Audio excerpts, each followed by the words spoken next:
verdades doutrinárias, elas se referem ao que Deus fez por nós em Cristo. E as verdades ou as exortações práticas se referem ao que nós devemos fazer para glorificar a Deus. Por isso, essa mensagem de hoje, essa palavra aqui de hoje, tem esse título: Vivendo para a Glória de Deus.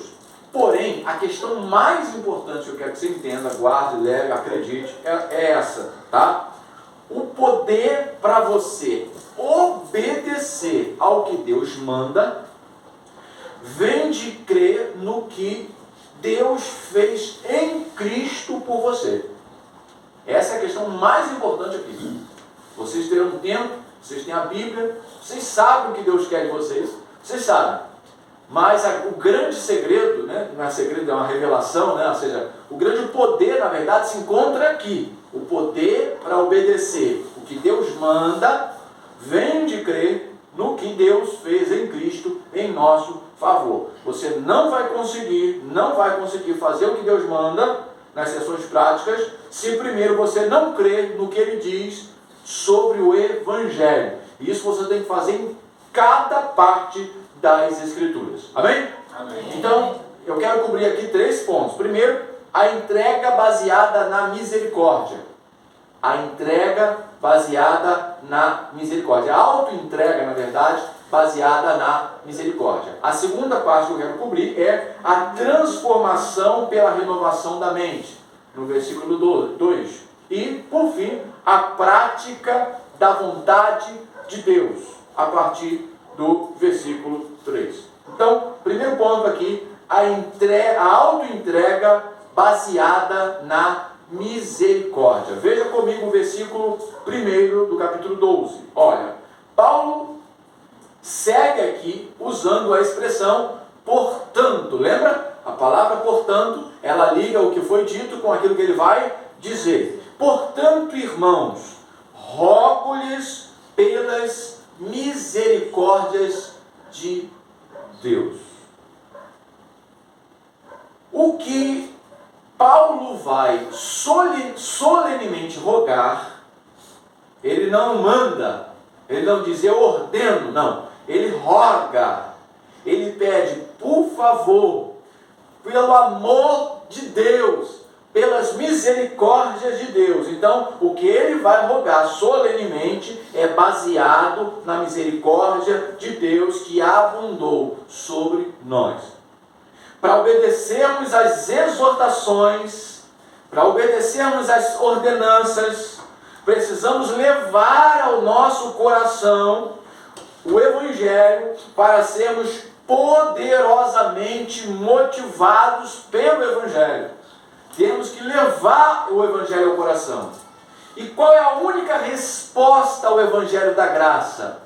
Qual é a única resposta a tanta misericórdia que Deus derramou sobre nós? A única resposta ao Evangelho é a adoração. Nós costumamos entender a adoração como um estilo de música, né? Algumas igrejas falam assim, agora vamos ter um momento da adoração. E isso é uma visão reducionista do que é adoração. A adoração é resposta. A adoração é a sua reação à bondade de Deus. A adoração é a sua reação à glória de Deus. A adoração é a sua reação à grandeza de Deus. A adoração é a sua reação a Deus. Toda reação a Deus é adoração.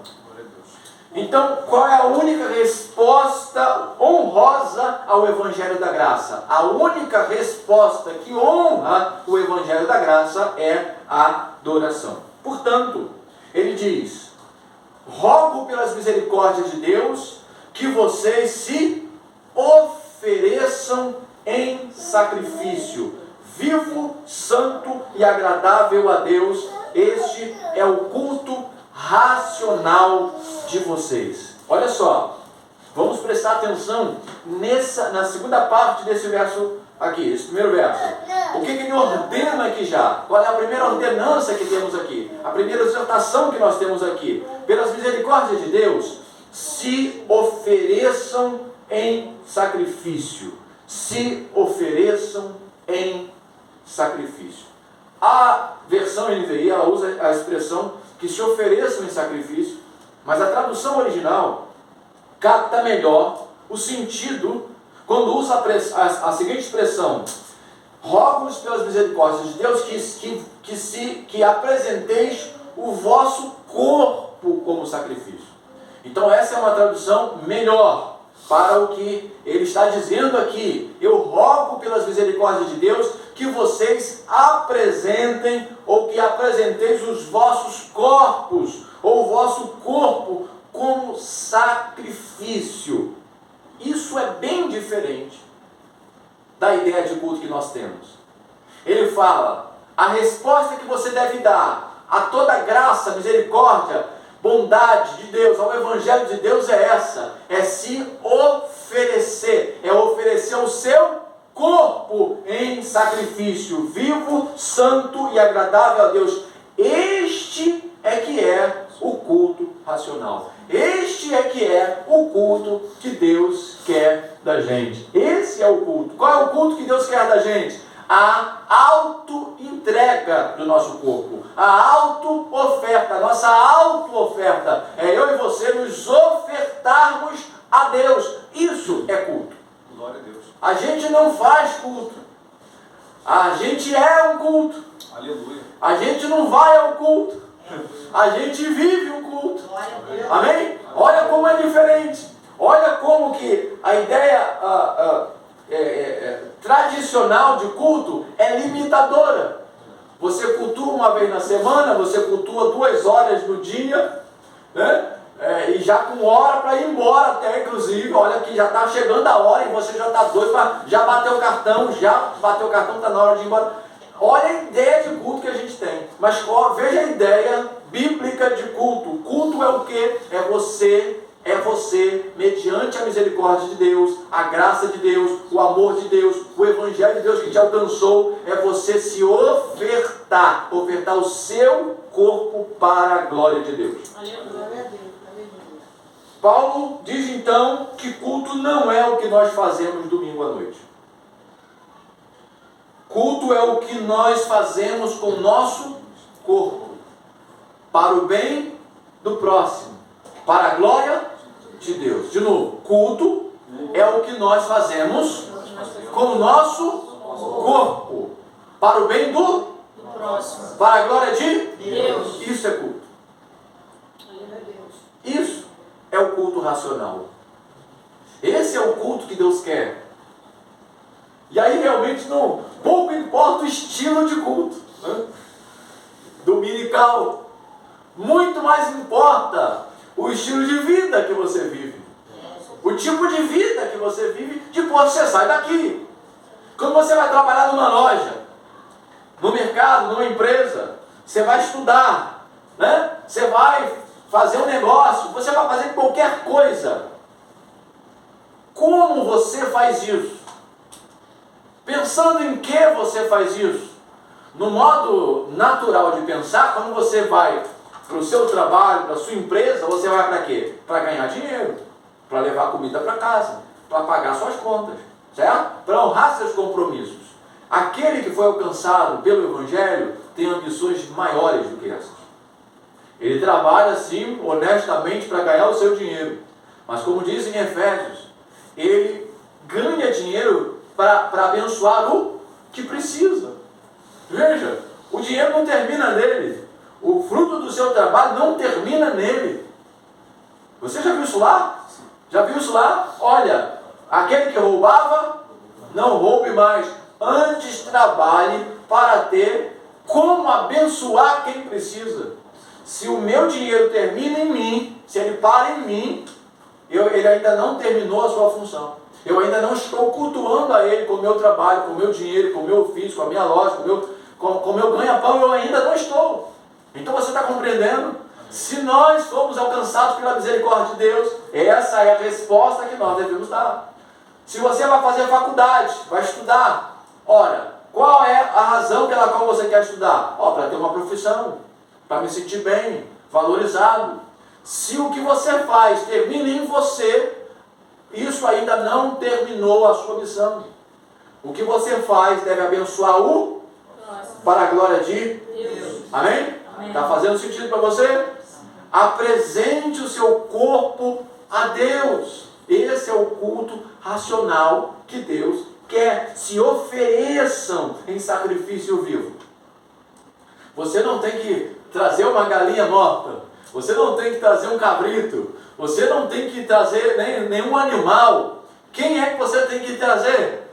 É você mesmo. O que é que você tem que entregar a Deus? Não é o seu dinheiro. Você entrega o dinheiro à igreja. Você entrega a sua vida para Deus. Ora, se você dá seu dinheiro, se você dá o seu dízimo, sua oferta, enfim, suas doações, mas se você não se entrega, Deus não está recebendo nada disso. Nada disso. 2 Coríntios capítulo 8, Paulo vai explicar, falando sobre oferta, ele vai explicar que a igreja, as igrejas pobres da Macedônia, dizem que eles eram muito, muito pobres, e eles insistiram com Paulo. Pastor Paulo, deixa a gente ofertar. E Paulo parece que fazia uma meia-culpa, assim, não, mas vocês têm tão pouco, vocês são tão pobres, não posso aceitar. Por favor, deixa a gente ofertar. E diz Paulo que na muita pobreza deles, eles transbordaram em generosidade. Aí ele vai dizer por quê? Porque antes de dar dinheiro, eles se deram, eles se entregaram, eles se ofertaram. Amém, querido? Amém. Então, o que Deus quer com o que você doa é você. O que Deus quer com o que você faz é você. Deus não precisa do que você tem e nem quer o que você tem. Deus quer você. Ele quer que você se oferte. Ele quer que você se entregue. Ele quer que você se ofereça a Ele como um sacrifício vivo, santo e agradável a Deus. Ou seja, a renovação da mente, ela deve culminar na entrega do corpo. Do corpo mesmo. A renovação da mente deve culminar na entrega do corpo. Essa ideia, essa falácia de que Deus só quer o seu coração não é bíblico. Deus quer você por inteiro. Porque Jesus comprou você por inteiro. E Ele se entregou a você por inteiro. Entende? Foi o que falamos ontem sobre senhorio. Ora, o Senhor agora é o nosso Senhor. Cristo agora é o nosso Senhor. Ele é dono de parte da nossa vida? Não, de toda a nossa vida.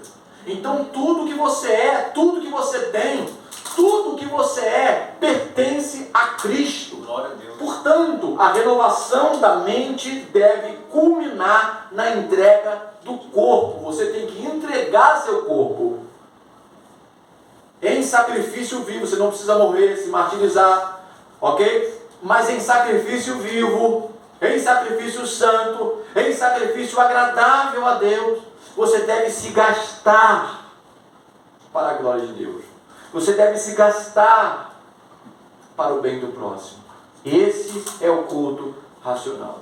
Agora, meu Deus, como nós estamos, eu não digo nós vocês, eu digo a igreja, como nós estamos distantes disso. A gente se reúne dominicalmente, né? A gente, às vezes, né, por conta, se a igreja for muito grande, a gente mal se fala, a gente vai lá, canta, tem um momento do louvor, aí ora, tem um momento de oração, aí oferta, tem um momento de oferta, aí prega, tem um momento de ouvir a pregação, acabou, a gente vai embora. Quão pouco nós entregamos àquele que nos entregou tudo. Quão pouco, irmãos. Então, quão distante nós estamos disso. É por isso que é necessário a renovação da nossa mente. E aqui, a mente dos cristãos, não é do ímpio, é dos cristãos. A sua fé precisa se transformar em obediência prática, ou ela não está viva. É o que Paulo quis dizer, é o que Tiago quis dizer na sua carta. Ou a sua fé se transforma em obediência prática, ou ela não está viva, ela não é a fé verdadeira. O que Paulo diz aqui em Romanos 12 é o que Tiago ensina lá na sua carta. A fé começa na mente, a fé desce ao coração e ela se expressa no corpo. Começa na mente, deve descer ao coração, mas precisa se expressar no corpo. Tudo tudo, a Bíblia fala que os homens serão julgados de acordo com aquilo que fizeram por meio do seu corpo.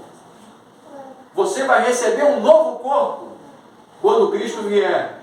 Esse corpo seu será transformado, mas haverá identificação com Ele. Porque a única forma que você ser julgado por meio daquilo que você fez nesse corpo. Será esse corpo transformado. Mas será esse corpo. Então tudo que nós fazemos deve culminar na obediência prática pela entrega do nosso corpo. Deve ser uma auto-entrega. Ele fala, se ofereçam. Você não deve ser obrigado a fazer isso. Você deve se sentir constrangido a fazer isso. É muito estranho que nós precisemos de exortação para isso. Para nos gastar para Deus, gastar a nossa vida, o nosso corpo, os nossos dons, nossos talentos, nossas oportunidades, nossas rendas, para a glória de Deus e para o bem. É estranho as Escrituras que precisamos de exortações para isso. Porque deveria ser uma resposta imediata para aquele que foi alcançado pela misericórdia de Deus. Calvino, comentando esses versos aqui, ele fala como que os relativistas, que ele chama de os devassos, eles sempre se apropriam da Escritura, as partes da Bíblia que falam da bondade de Deus, para poderem dar o máximo vazão à carne.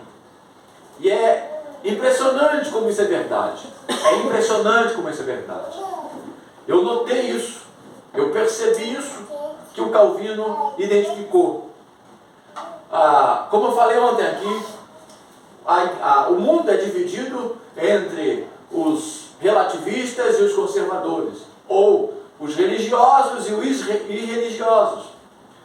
E o que ele está dizendo, o que o Calvino está dizendo, comentando esse trecho aqui, é o seguinte: se você falar para algumas pessoas que a salvação é pela graça e não pelas obras, elas vão ficar muito felizes, mas só pelo fato de que não terão que fazer nada.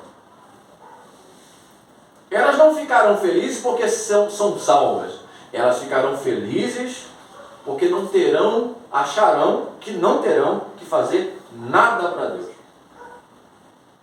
São pessoas que realmente não amam a Deus.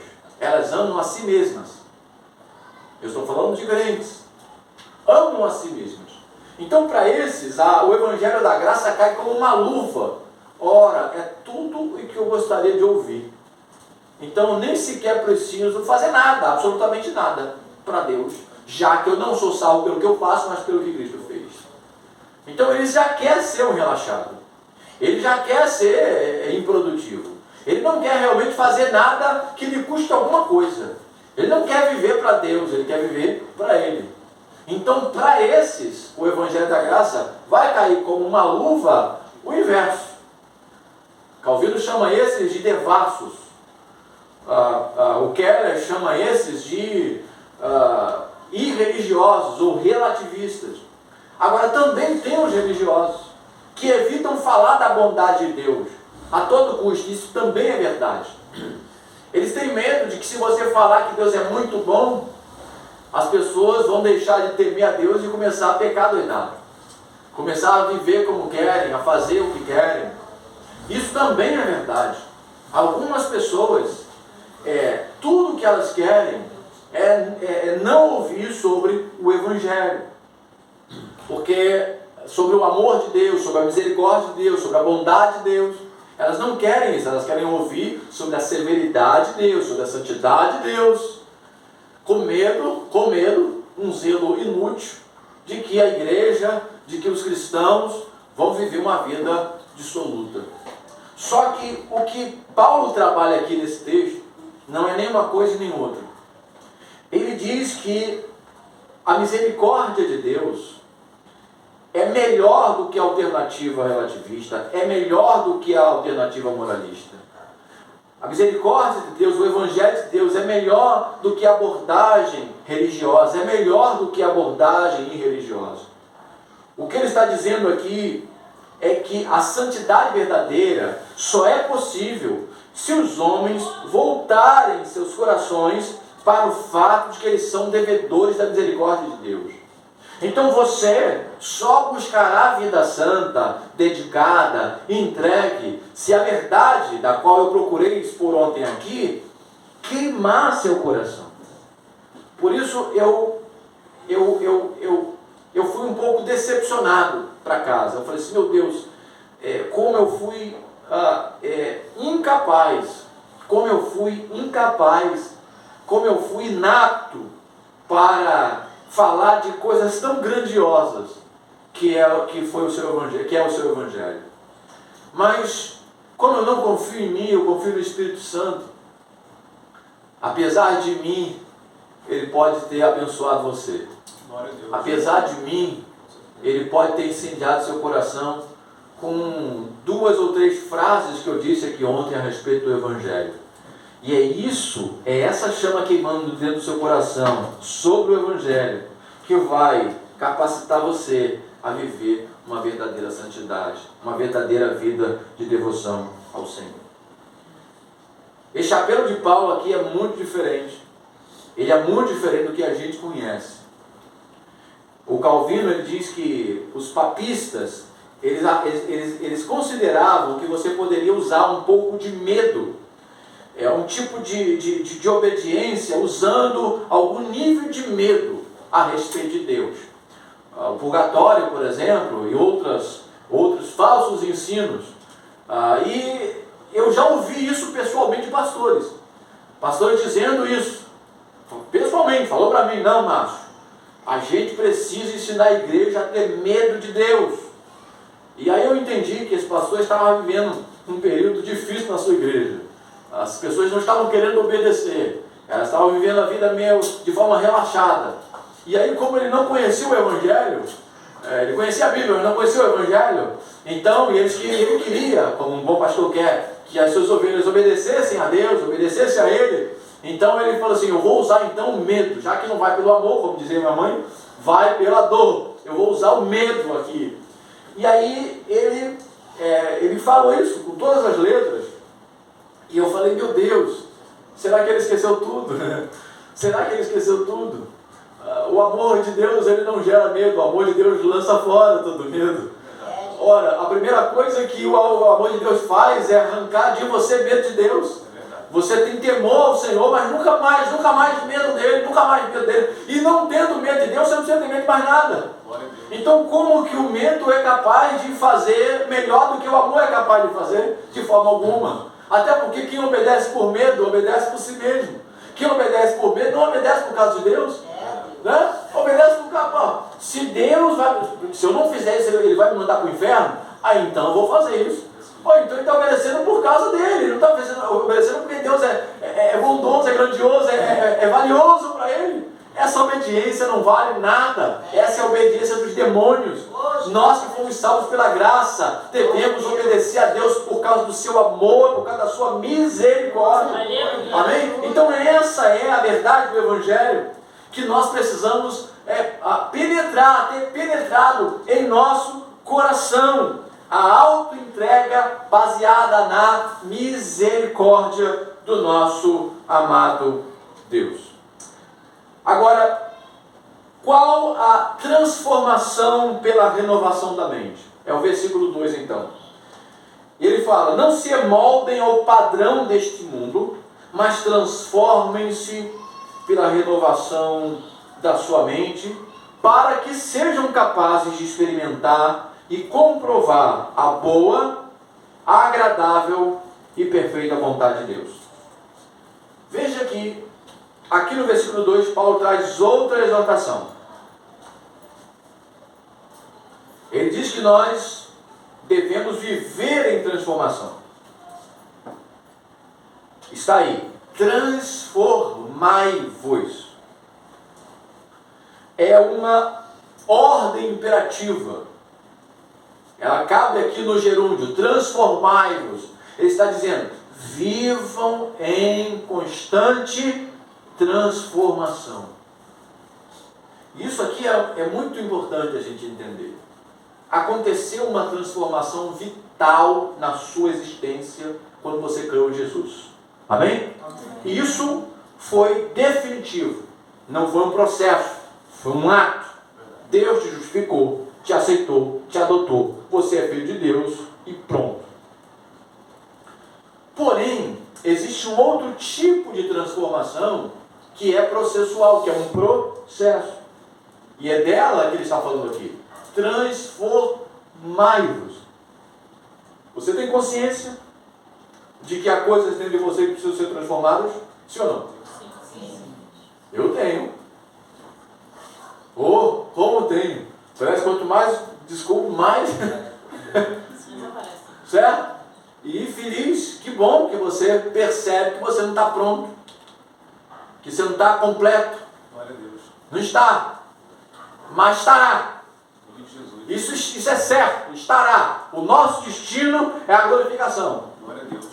Mas, Paulo diz, transformai-vos. Está acontecendo isso aqui agora.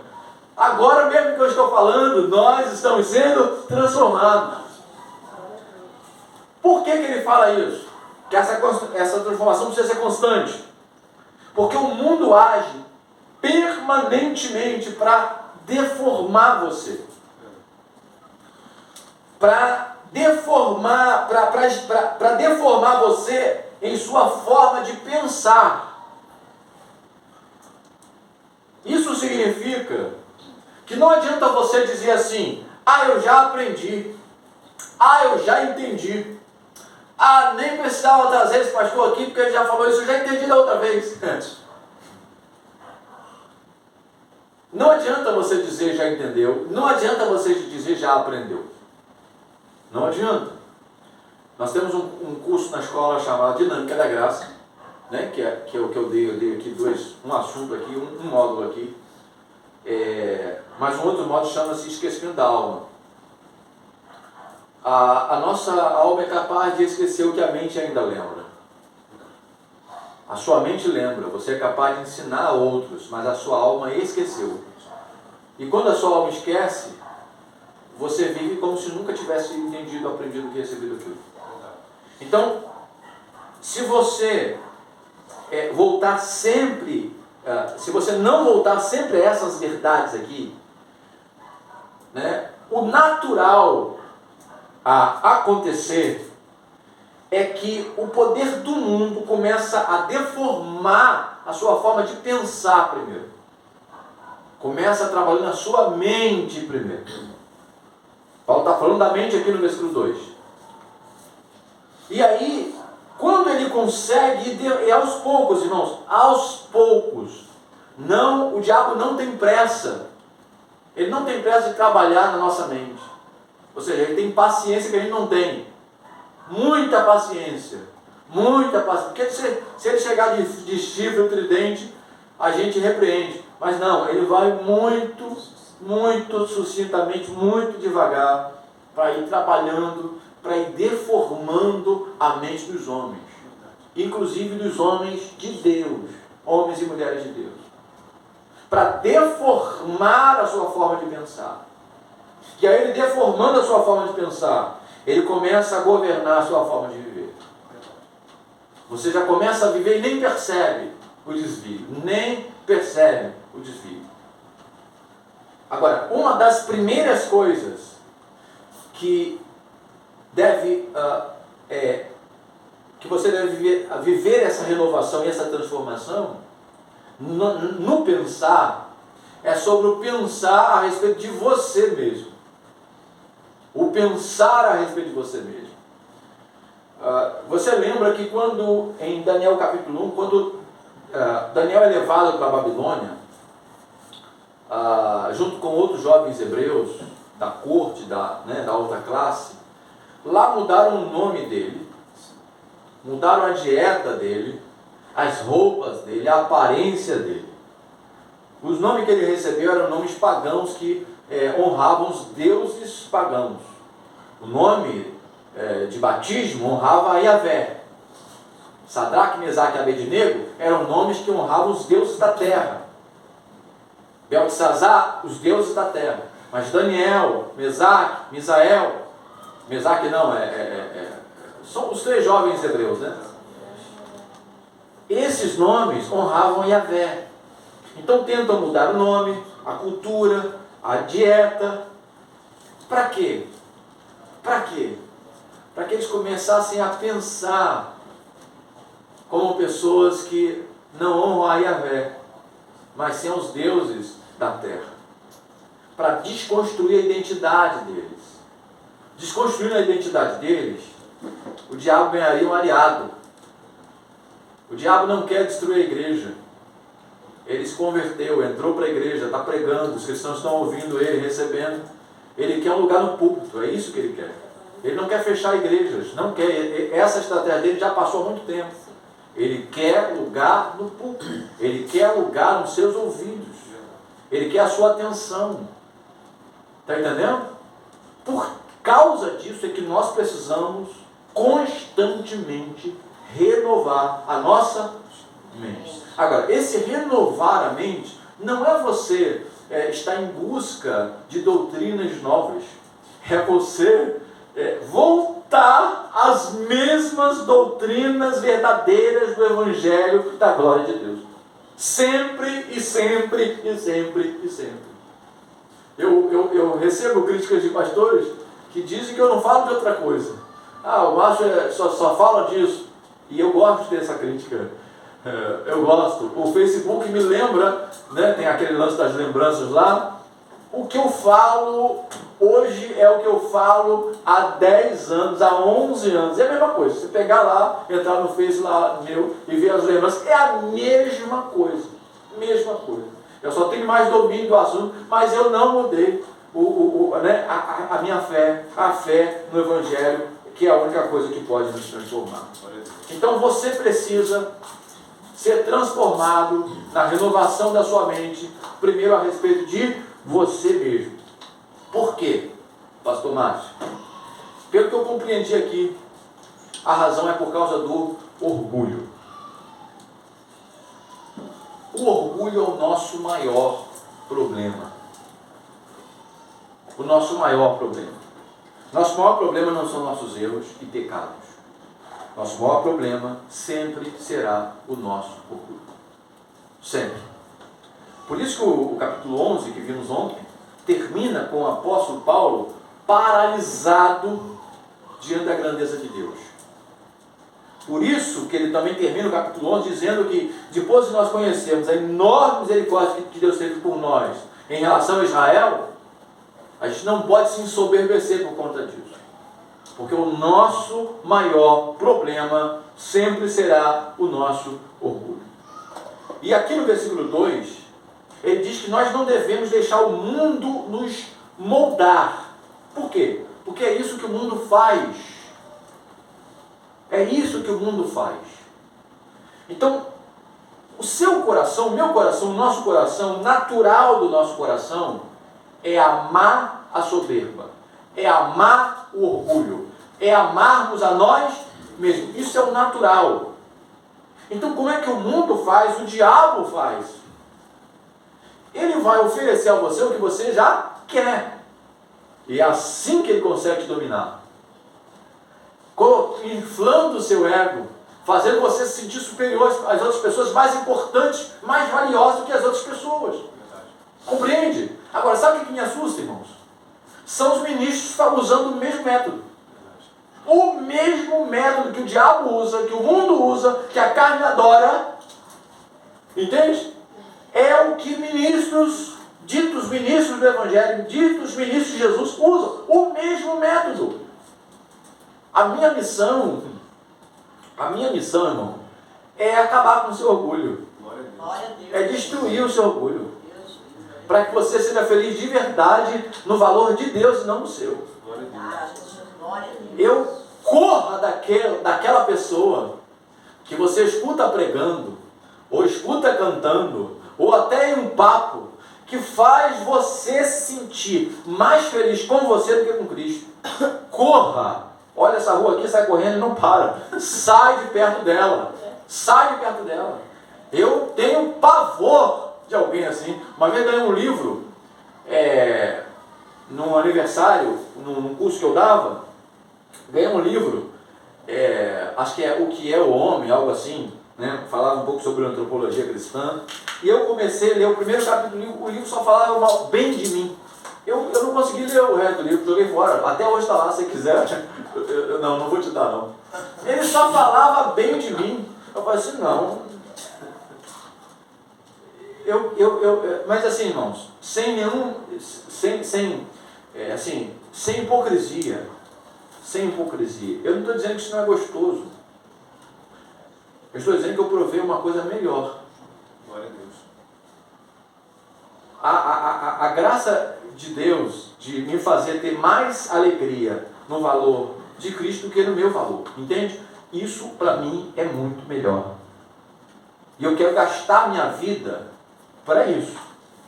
Eu quero gastar minha vida para influenciar pessoas para que elas sejam mais felizes no valor de Cristo que nelas. Porque é claro que você será mais feliz na glória de Deus do que na sua. É claro, é óbvio. Então eu amo pessoas desse jeito. E eu acho que é desse jeito que Cristo quer que a gente ame pessoas. E aí no versículo 3, Paulo ele mostra qual deve ser o sentimento que molda a sua mentalidade. Olha, pela graça que me foi dada, digo a todos vocês, ninguém tenha de si mesmo um conceito mais elevado do que deve ter. Mas, pelo contrário, tenha um conceito equilibrado, de acordo com a medida da fé que Deus lhe concedeu. Está aqui com muita clareza. Não tenha um conceito mais elevado sobre você do que você deve ter. Humildade, essa é uma definição minha de humildade. Existem melhores, mas essa aqui é uma das primeiras que eu cunhei. Humildade é a correta noção que você tem de você mesmo. Nem mais e nem menos. Se considerar superior às pessoas é soberba. Se considerar inferior não é humildade. Se você, por exemplo, for como a minha esposa, que faz um bolo maravilhoso, e aí alguém chega, come o seu bolo e fala assim, meu Deus, mas que bolo maravilhoso! E aí você se dedicou para fazer o melhor bolo, você gosta de fazer bolo, certo? E aí você fala assim, não, nem ficou até com a bolotinha aqui. Você acha que isso é humildade? Isso não é humildade. Irmão, tá bom mesmo, meu bolo é bom. Meu bolo, tem bolo melhor, mas o meu tá bom, o meu é bom. Isso é humildade.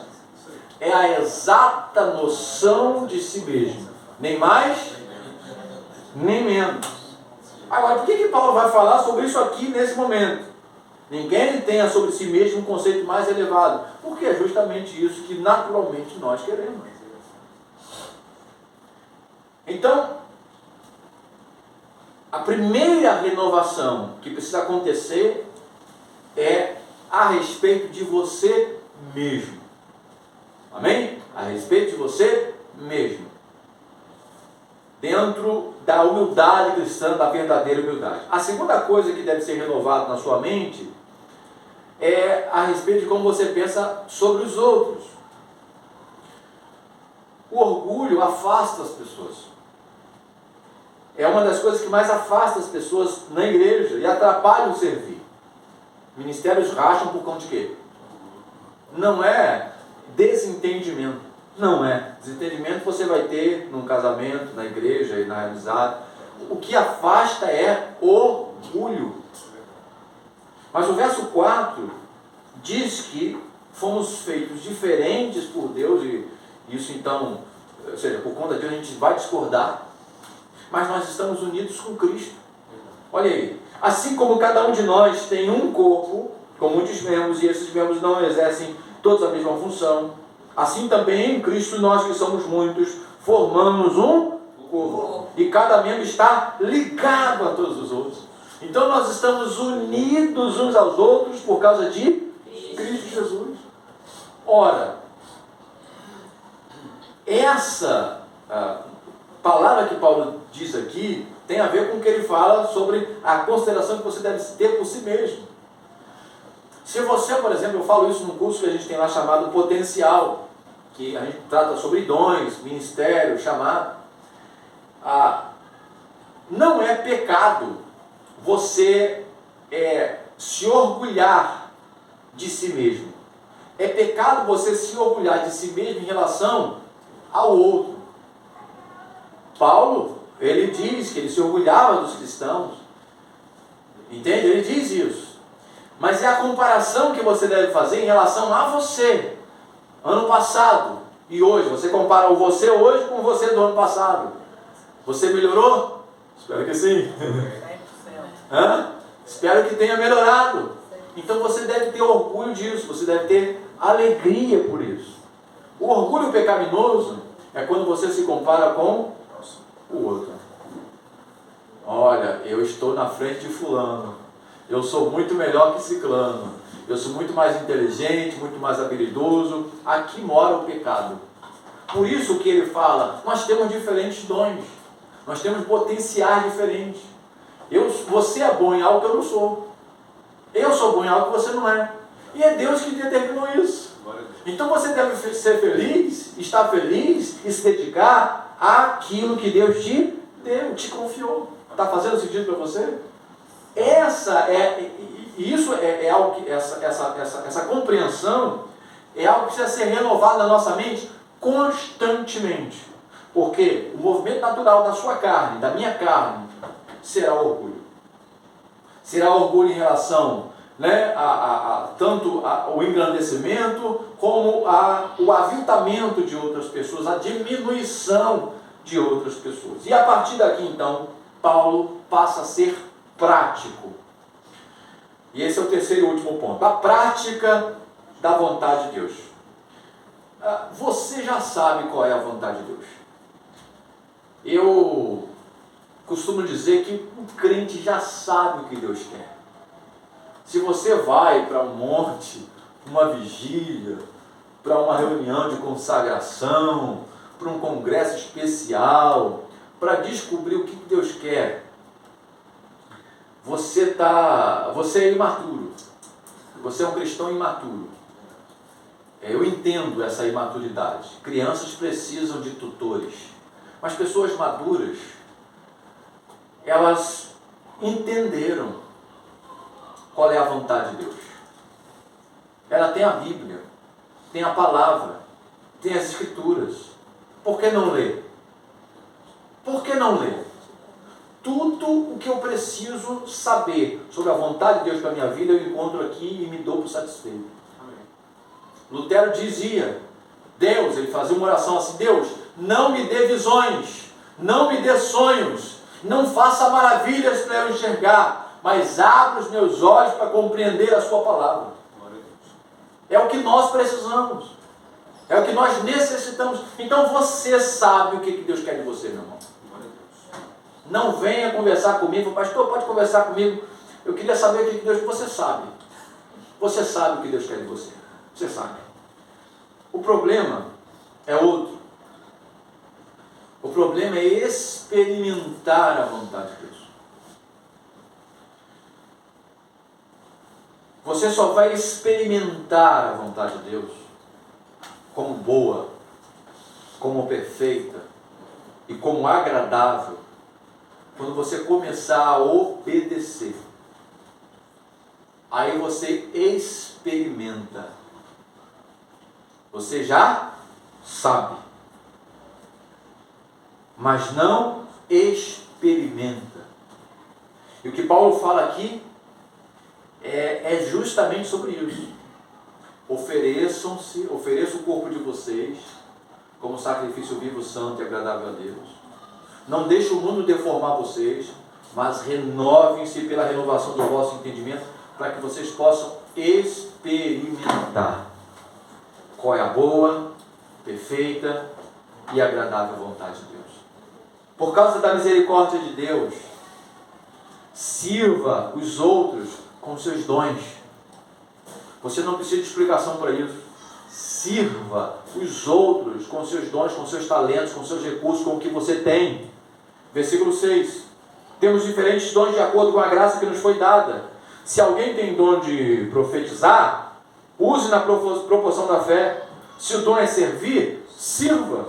Se o dom é ensinar, faça com dedicação. Se é dar ânimo, faz isso. Se é contribuir, contribua com generosidade. Se é exercer liderança, exerça com zelo. Se é mostrar misericórdia, faz isso com alegria. Então, você não precisa de explicação mais para isso aqui. Se você tem um dom, use ele para o bem do próximo, para a glória de Deus. E ponto. Mas você sabe os recursos que você tem, você sabe o que Deus te deu, o que Deus te confiou, mas você não obedece. Portanto, você não experimenta a vontade de Deus que você já sabe. Por causa da misericórdia de Deus, tem um amor sincero. Versículo 9 e 10. O amor deve ser sincero. Odeiem o que é mal, apeguem-se ao que é bom, dediquem-se uns aos outros com amor fraternal, prefiram dar honra aos outros mais do que a si próprios. Olha aqui de novo, o golpe contra o nosso orgulho. Veja aí, amem de forma sincera. Paulo diz isso porque ele sabe como que a gente é bom em fingir amor. Ame de forma sincera. Odeie o que é mal e apegue-se ao que é bom. Dedique-se uns aos outros em amor fraternal. Veja, não é quando dá ou quando sobrar tempo. Dedique-se ao outro. Dedique-se em favor do outro. E mais, prefira dar honra ao invés de receber. Não é pecado receber honra. É pecado buscar honra. Mas não é pecado receber honra. Mas é mandamento honrar. É mandamento honrar pessoas. É mandamento valorizar as pessoas. É mandamento enaltecer a Deus,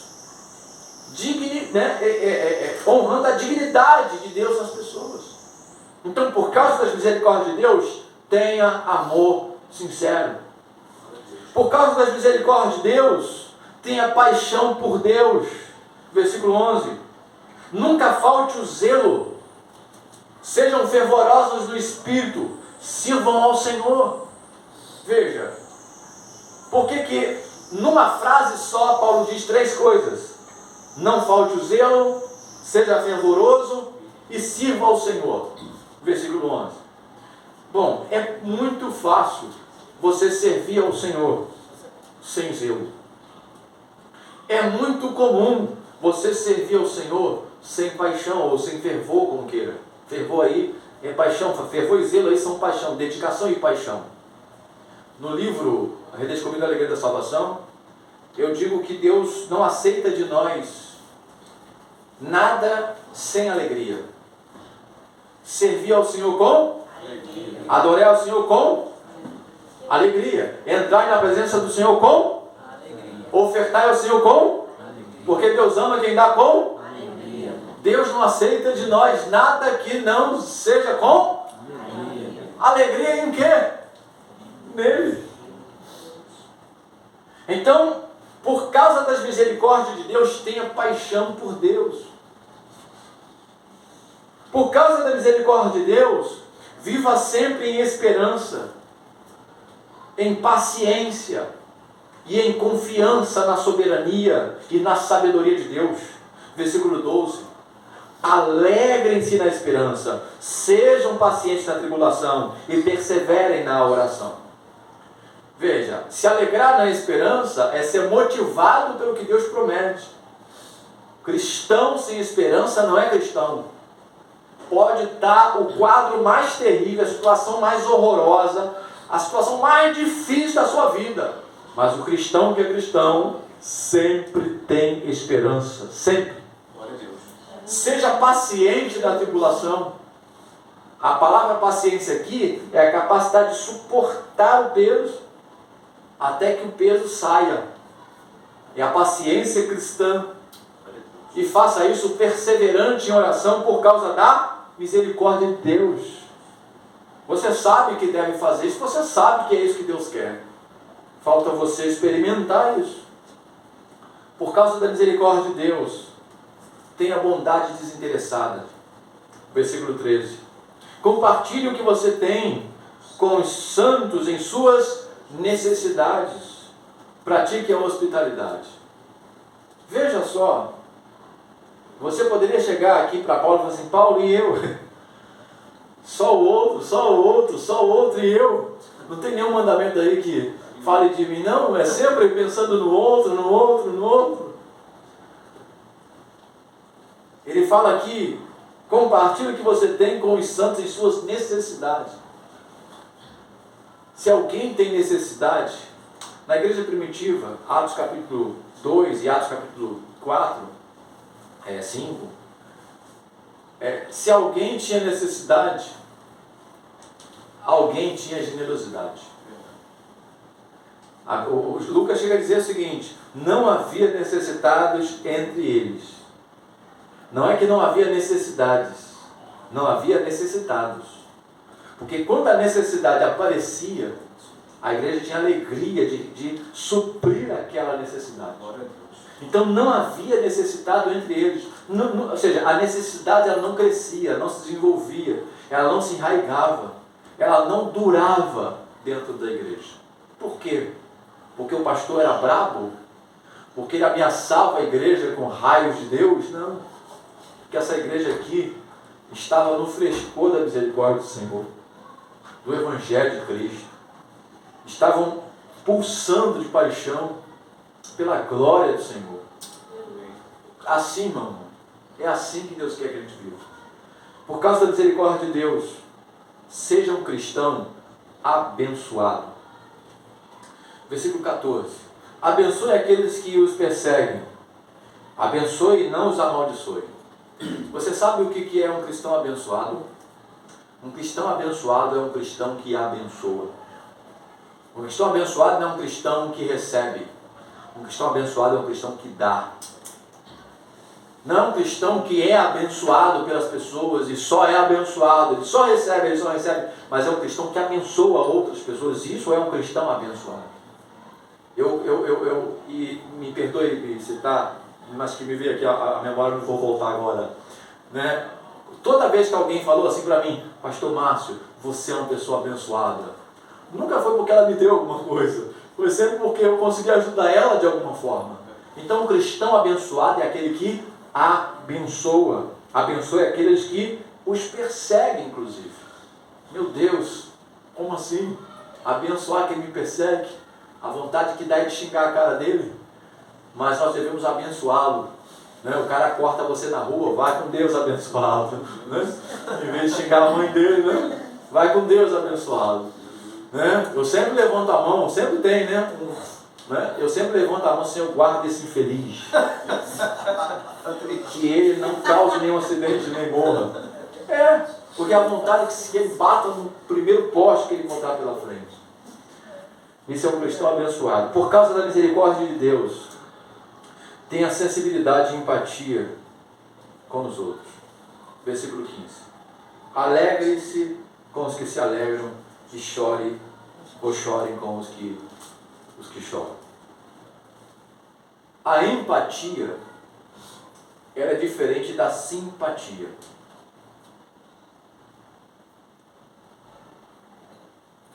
Você pode ser uma pessoa antipática, você pode ser uma pessoa simpática, você pode ser uma pessoa empática. Nem toda pessoa simpática é uma pessoa empática. Às vezes a pessoa simpática é uma pessoa agradável. E ela é alto astral. Mas se chega alguém triste perto dela, ela samba fora. Ela não se envolve com a dor dos outros porque ela não quer que o seu astral caia. Mas esse caráter cristão da empatia e da sensibilidade, ele está para além da sua personalidade. Empatia não é personalidade. Simpatia talvez sim. Antipatia talvez sim. Algumas pessoas me acham antipático, antissocial. Aí eu não me importo com isso. Mas o que nós devemos buscar como virtude é a empatia. Que não é só a disposição, a capacidade e a disposição de se importar com a dor do outro, mas também de se alegrar com a alegria dele. Empatia é você partilhar, a empatia que vem de sentimento, alma, é partilhar o sentimento. Então a pessoa está triste, você se sensibilizar com a tristeza dela. Agora, se ela está feliz, você se alegrar com a alegria dela. É isso que o texto está dizendo.